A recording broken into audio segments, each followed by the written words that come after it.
Guys ನಮಸ್ಕಾರ ಎಲ್ಲರಿಗೂ. ಇವತ್ತಿನ ಬ್ಲಾಗ್ ಸ್ಟಾರ್ಟ್ ಮಾಡ್ತಾಯಿದ್ದೀನಿ. ಇಷ್ಟ ಆದರೆ ಎಲ್ಲರಿಗೂ ಸಪೋರ್ಟ್ ಮಾಡಿ. ಹೀಗೆ ನೋಡುವ, ಹೀಗೆ ಇನ್ಸ್ಟಾಗ್ರಾಮಲ್ಲಿ ಕೂಡ ಸಪೋರ್ಟ್ ಮಾಡಿದರೆ ಹಾಗೆ ಇಲ್ಲಿನೂ ಸಪೋರ್ಟ್ ಮಾಡಿ ಅಂತ ಹೇಳ್ತೇನೆ. ಬನ್ನಿ ಇವತ್ತಿನ ಬ್ಲಾಗ್ ಹೆಂಗಿದೆ ಅಂತ ನೋಡ್ಕೊಂಬರುವ. ಎಲ್ಲ ಹೊಂಟಿಲ್ಲ ಇಲ್ಲಿ ಅಂತೀಯಲ್ಲ, ಏನು ಹೇಳ್ತಿ ಬಿಡ ಮಗ. ಇವತ್ತು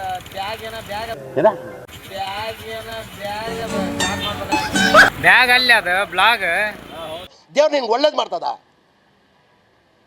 ನಿನ್ನ ಜನ್ಮಕ್ಕೆ ಹೋಗೋ ಬ್ಲಾಗ್ ಅದನ್ನು ಮಾಡ್ಬೇಕಂತ ಐತಿ. ಇವತ್ತು ಹೊಂಟಿ ನಾನು ಒಂದು 3 ಮರಿ ನೋಡ್ಬೇಕಂತ. ಫಸ್ಟ್ ಸ್ಟಾರ್ಟಿಂಗ್ ಮರಿ ಕುಸ್ತಿ ಹಳೆ ಬಜಾರ್ ಗೂಳಿ ಬರ್ರಿ, ನಿಮಗೂ ತೋರಿಸ್ತೀನಿ. ಒಂದು ಬೈಕ್ ಬರೋದಕ್ಕೆ ಬೈಕ್ ತೊಗೊಂಡು ನಮ್ಮ ಬೈಕ್ ತೊಗೊಂಡು ಹೋಗ್ಬೇಕು ಮುಂದೆ. ಬರ್ರಿ ತೋರಿಸ್ತೀನಿ. ಇದನ್ನು ನೋಡ್ರಪ್ಪ ನನ್ನ ಅಂಬಾರಿ ಅಂತ ಚಾವಿ ಇರಿಸ್ಕೊಂಡು ಹೊಂಟ್ವಿ. ಬರ್ರಿ ಹೋಗೋಣ ಮುಂದೆ. ಹೆಂಗೈತಿ ನಮ್ಮ ಅಂಬಾರಿ. ಈಗ ಹೊಂಟಿವಿ ಅಲ್ಲಿಗೆ. ಗೋ ಕೀಹು ಸಟ್ ಪಟ್ ಗುಡುಮ್.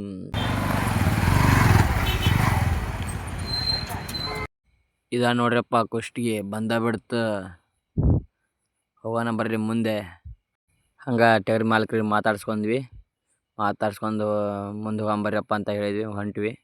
ಆಗ ಮುಂದೆ ಅವ್ರ ಮರಿತಲೆ ಅಂತ ಹೇಳ್ಕೊಂಡು ಮುಂದೆ ಬಿಟ್ಟು ನೋಡ್ರಪ್ಪ. ಅಂತೂ ಇಂತೂ ಬಂದೇ ಬಿಟ್ಟು ರೀ ಟಗರಿನ ಮಾಲೀಕ್ರ ಹತ್ರ. ಬರ್ರಿ ನಾವು ಗಾಡಿ ಒಂದು ಸೈಡ್ ಹಾಕಿ ಏನೇನು ಮಾಡತ್ತಾರ ಮರಿಗಳನ್ನ ನೋಡುವ. ಬನ್ನಿ ಹೆಂಗೈತಿ ಏನೈತಿ ಅನ್ನೋದು ಕೇಳವ. ಆಗ ನೋಡ್ರಿ ಮುಂದೆ ಏನಂತ ಕೇಳ್ತೀನಿ, ಏನು ಹೇಳ್ತಾರ ಬನ್ನಿ ನೋಡೋಣ. ಏನು ಹೆಸರು ಮೇಲೆ ಆಡ್ತೀರಿ? ಇದು ದುರ್ಗಾದೇವಿ ಜೂನಿಯರ್ ಹಳೆ ಬಜಾರ್ ಹುಲ್ ನೋಡ್ರಿ. ಇದು ಎಷ್ಟಲ್ರಿ? ಪ್ರಜೆಂಟ್ ಆರಲ್ ನೋಡ್ರಿ. ಈಗ ಅದು ಹಾಲಲ್ಲಿದ್ದ ಯಾರಲ್ಲಿ ಬಿಟ್ಟು ಎಷ್ಟಾಗೈತೆ ಪ್ರೈಸ್? ಹಾಕಿರೋದು 10 ಕಣ ರೀ, 8 ಕಣ ಪ್ರೈಸ್ ಆಗೈತೆ. ಬೈಕ್ ಹಾಲಲ್ಲಾಗ ಒಂದು ಬೈಕ್ ರೀ, ಆಡಲ್ಲಾಗ ಒಂದು ಸೈಕಲ್, ಹಾಂ ರೀ, 4ಕಲ್ಲಾಗ ಸುಮ್ಮ ರೊಕ್ಕ ಮಾಡೈತೆ ರೀ. ಹಾಂ, ಈ ಪ್ರೆಸೆಂಟ್ ಆರಲ್ ಐತಲ್ವ, ಈಗ ರೆಸ್ಟ್ ರೀ. ಈಗ ಇನ್ನೊಂದು 3 ತಿಂಗಳು ರೀ. ಯಾವ್ದಾರು ಕಣ ಹಾಕ್ಬೇಕನ್ನದ್ರಿ? ಇಲ್ರಿ, ಇನ್ನು ಮೊನ್ನೆ ಹಾಕೈತ್ರಿ ಅಲ್ಲ ಆರಲ್ಲಿಗೆ. ಹಾಂ ರೀ, ಹೋಲ್ರಿ ಇದೊಂದು 2-3 ತಿಂಗಳು. ಇವತ್ತಿನ ಬ್ಲಾಗ್ ನಿಮಗೆ ಇಷ್ಟ ಆದರೆ ಲೈಕ್ ಮಾಡಿ, ಹಾಗೆ ಶೇರ್ ಮಾಡಿ. ಮುಂದಿನ ಬ್ಲಾಗಲ್ಲಿ ಸಿಗೋಣ.